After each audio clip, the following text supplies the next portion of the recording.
Good afternoon mga kalapatids. Another day. Ito, sana sa mabuti kayong mga kalagayan.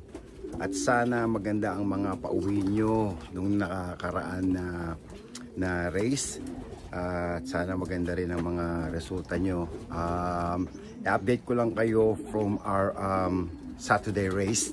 Just gone. Today nga pala is Monday. Napakaganda po ng panahon ngayon dito is blue sky. Yan po. Yung forecast po ay iinit na naman ang panahon dito sa amin. Ngayon, ang update ko po sa inyo ay yung resulta natin from last week race. Ang nakuha po nating resulta is not too bad. Nasa federation result po tayo. So, ang nakuha po nating resulta ay 8th, 9th, and 10th position sa federation. So again, from last week, nakaapat tayo, ngayon nakatatlo tayo sabay-sabay. Kung napapanood nyo po yung previous video, makikita nyo po doon ay halos sabay-sabay ang mga ibon natin nagdatingan. Ang palagay ko sa lakas ng hangin, doon ang galing ang mga ibon sa kabila doon. Tulak dito, tapos bumalik. Nako, may ibon ako. Ibon natin to. Wala pa akong pinakakawalan eh. Ayun, no? Ayan. Come on. Come on. Parang kilala ko to. Parang si Grisel. Come on. Nawala po to nung last week race. Papababa po natin. Sorry. So, yun po ang update natin ngayon. Parating tayo ng ibon. Ito, si Grisel. Mukhang si Grisel to yung nawawala akong hen. Come on. Come on. Come on. Come on, buddy. Come on. Yan po. Siya nga po. Ayan po ang nawawala nating Grisel. Ayan po, oh. Come on, girl. Come on. Come on, namaya to. Ang tagal itong nawala eh. Come on. Come on. Good girl. Come, come, come. Come on. Come, come. Good girl. Mabait po sa akin yan. Ayan, oh, meron pa siyang rubber, oh. Sa pao, kulay pula, oh. Come on, girl. It's okay. It's okay. Come here. Come here. Come here. Ayan po ang tatay niyo. Ayan, oh. Ayan mo po nakikita nyo yung Grisel po sa may taas dyan. Yan ang tatay niya. It's alright, buddy. Come here. Good girl. Ayan. So, ang gagawin ko, ititreat ko na naman yung ibon na yan. I-separate natin. Bigyan natin siya ng 1 week or 2 weeks. Tapos, tuloy na naman ang laban niya. So, dire-diretso lang yan. Nagkamali lang siguro tong Grisel nating to. Kaya, I'm happy na bumalik siya. Ayan, oh. Come on, girl. Yung kaparis. It's alright, it's alright. Medyo madumi siya. Come, come, come, come. Mabait po sa akin yan. Come on now, girl. Come on.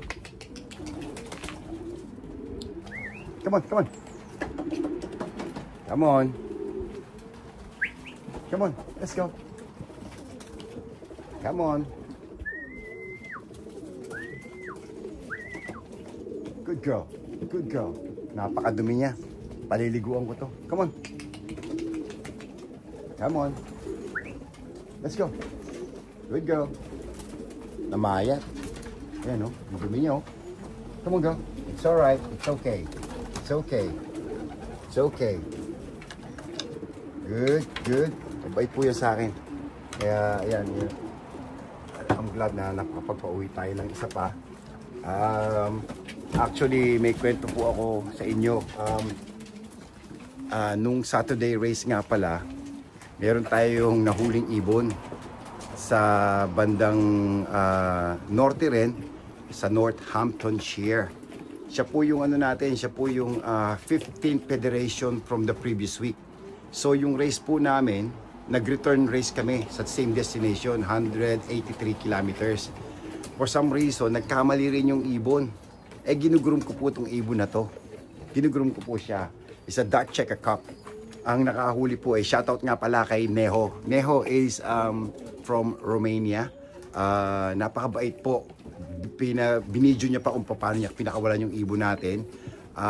After ng few hours, couple of hours, nakabalik yung ibon.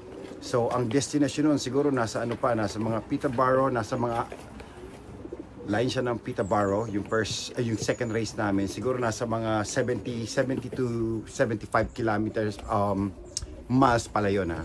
So hindi ko alam kung ano yun, 114 kilometers, yung pa ang layo niya. So nakabalik yung ibon natin kahapon. Nandito po siya ngayon, nagre-relax ngayon. So yun, i-build up natin siya ulit. Ang gagawin ko nga pala bukas, tomorrow is Tuesday, maganda uli ang forecast. So alis ako sa bahay siguro ng mga between 5 and 6 a.m. in the morning. So dadalhin ko sila ngayon doon sa Duxford, which is another 40 air miles. Doon natin sila dadalhin uli. Continuous lang yan, sunod-sunod lang yan. Kung magagawa ko pa uli sa Wednesday, dadalhin ko uli. So ngayon at the moment, gusto ko sana magparonda lang. Tapos maliligo ang mga young birds natin.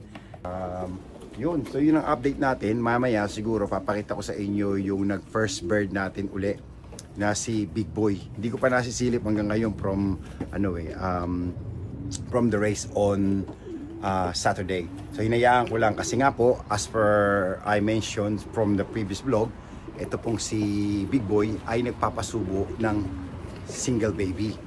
So for the years na nag-race ako ng ibon, ngayon lang po ako talaga nagpasubo ng isang baby na nagpa-isa ng itlog sa baby. So ngayon nagpapasubo siya, and he was our first bird from 183 kilometers. Siya po yung una, siya po ang nakakuha ng 8 federation result sa federasyon namin. So I'm so happy for him, and of course sa atin din masaya tayo na nakakuha tayo ng 3 result again sa federasyon. Yun lang naman ang hinahabol ko palagi, na magkaroon tayo ng resulta. So every single race kung nandyan tayo, alam ng tao na consistent ang love natin. Yun lang naman ang hinahabol ko para yung hard work natin alam mo na, paid off ba. Ayan. So ayan, pasilipin natin. Hindi pa ako nakapaglinis ng loob. So ayan po mga ibon natin. Saan ko lang to? Right guys, hindi pa ako nakapaglinis ng loob. So tabi-tabi po. Ayan, yan pong nasa harapan yung yan po ang first bird natin last week. So she was the 11th federation bird. Tapos nung Saturday race, she actually took on the second bird. I think she was my second pigeon again. So very consistent po itong hen na to. Sana hindi siya mag-give up. Sana dire-diretso. Ayan. Yan po, ibon natin. Maliligo sila ngayon. Kasi mainit ang panahon. Gusto ko ma-relax sila. Bigyan natin sila ng salt powder para gumanda yung feather nila uli. Siyempre after the race, di mo alam kung ano mga mayroon dyan. Again, sasabihin ko sa inyo is the young bird sickness season na po ngayon. So marami na po nagkakaroon ng one eye cold, nagkakaroon na po ng young bird sickness. Ang dami na. So sa amin, sa federasyon namin, maraming hindi sumama. Nagpadala ng ibon from Saturday race. So baka it will take at least 2 to 3 weeks bago mag-recover ang mga ibon. Depende kung paano nila minamanage ang mga ibon nila. So yun lang update natin ngayon. Tignan ko kung mapapakita ko mamaya sa inyo si Big Boy. Ang gagawin ko ay paparonda muna tayo, tapos liguan natin, and then see if I can give you another video of that nagbabat ng mga young bird natin. O sige, hanggang dito na lang. Thank you.